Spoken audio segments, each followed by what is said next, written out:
Not every act of heroism looks like a rescue.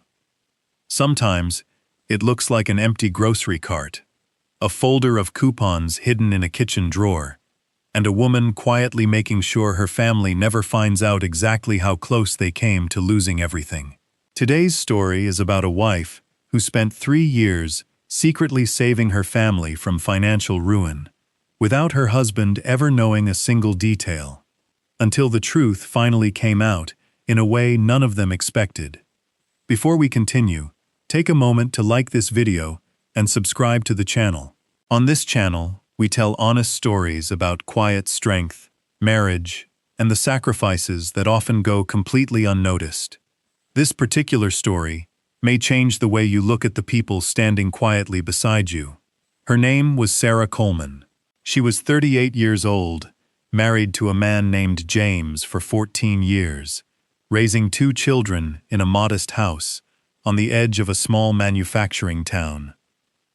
James worked as a foreman at the local auto parts factory, a steady job that had provided for the family reliably for over a decade, until the year everything quietly began falling apart. It started with reduced hours, then a temporary pay cut that management promised would be just for a few months. Then, 18 months later, an announcement that the entire plant would be downsizing by nearly 40%. James survived the first round of layoffs. He didn't survive the second. He came home that afternoon and sat at the kitchen table for nearly an hour before he could bring himself to tell Sarah what had happened. When he finally did, his voice cracked in a way she had never heard before in 14 years of marriage. "I don't know what we're going to do," he admitted, staring at his hands. "I've never had to figure this out before." Sarah reached across the table and took his hand. "We'll figure it out together," she said. But that night, after James finally fell asleep, exhausted from a day of fear he'd been carrying silently since morning, Sarah lay awake, doing math in her head that terrified her far more than she ever let on. Here's the part worth sitting with honestly. James assumed the household finances were simply handled, the way they always had been. He never asked how. He trusted Sarah completely, and in many ways, that trust was exactly why she made the decision she made next. She couldn't bear to add her own fear to the fear he was already drowning in. The following morning, Sarah sat down with their bank statements and did something she had never done before in their entire marriage. She built a second, invisible budget. Not to hide money from James dishonestly, but to protect him from a level of panic she instinctively knew he couldn't handle, on top of losing his job. She opened a separate savings account under her maiden name, using her part-time bookkeeping income, money James barely tracked, since it had always gone toward extras, like school supplies and birthday gifts.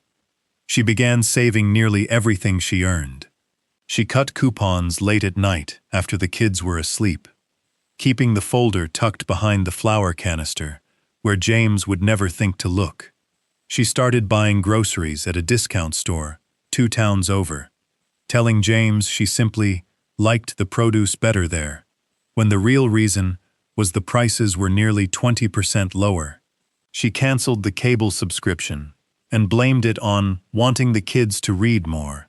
She stopped buying herself new clothes entirely, mending small tears instead of replacing worn items, always making sure James never noticed the difference. If you're still watching this story, don't just admire Sarah from a distance. Ask yourself something honest. Is there someone in your own life quietly carrying a weight they've never once mentioned, simply because they didn't want you to carry it too? One afternoon, Sarah ran into her neighbor, Diane, at the discount grocery store, both of them holding baskets full of marked-down produce. Diane's husband had lost his job around the same time as James, and the 2 women stood in the aisle for a moment, neither one quite admitting out loud why they'd driven 20 minutes to shop somewhere neither had ever been seen before. "Does your husband know you come here?" Diane finally asked, half joking. Sarah just smiled and said, Does yours? They both laughed, quietly, the kind of laugh that carries more relief than humor. And neither of them ever brought it up again. But from that day on, whenever they passed each other at church or school pickup, there was an unspoken understanding between them that no one else in town shared. For the first several months, James searched desperately for new work, taking odd jobs where he could find them, mowing lawns, doing small repairs for neighbors, anything to bring in a little extra while he searched for something permanent. The strain showed in everything. He grew quieter at dinner. He stopped sleeping through the night. Some evenings, Sarah would find him standing in the garage alone, staring at nothing, and she would simply sit beside him without saying a word, letting her presence say what neither of them could put into language. What James never realized was that every single week, no matter how tight things got, Sarah managed to set aside something, sometimes only $11, sometimes closer to $60, depending on how the bookkeeping clients paid that month. She kept a small notebook hidden inside an old cookbook nobody in the family ever opened, tracking every deposit with the same careful handwriting she used for her clients' ledgers. Some weeks, looking at the pitiful total, she nearly gave up on the entire plan, wondering if it would ever amount to anything worth the exhaustion it cost her.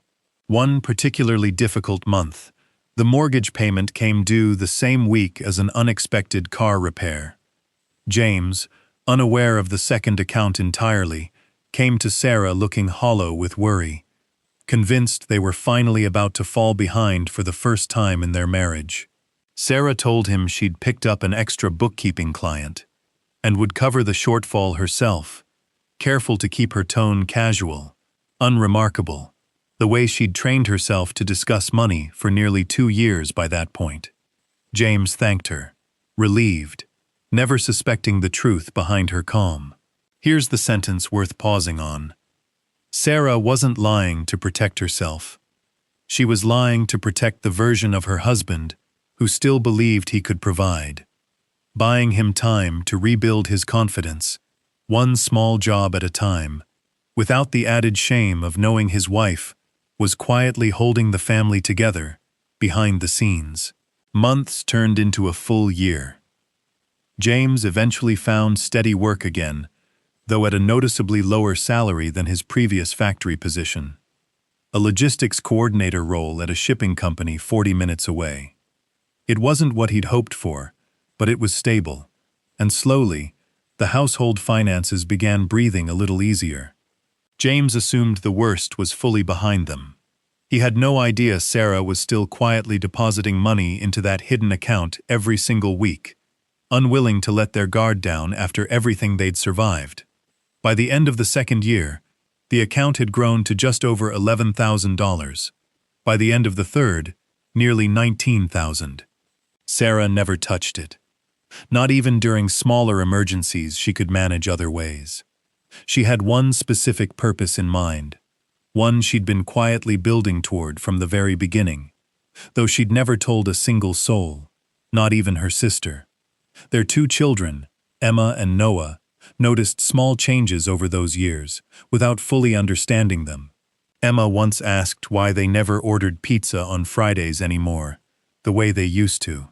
Sarah told her they were trying something healthier, and made homemade pizza instead, letting the kids pick their own toppings, turning the change into something that felt like an upgrade, rather than a sacrifice.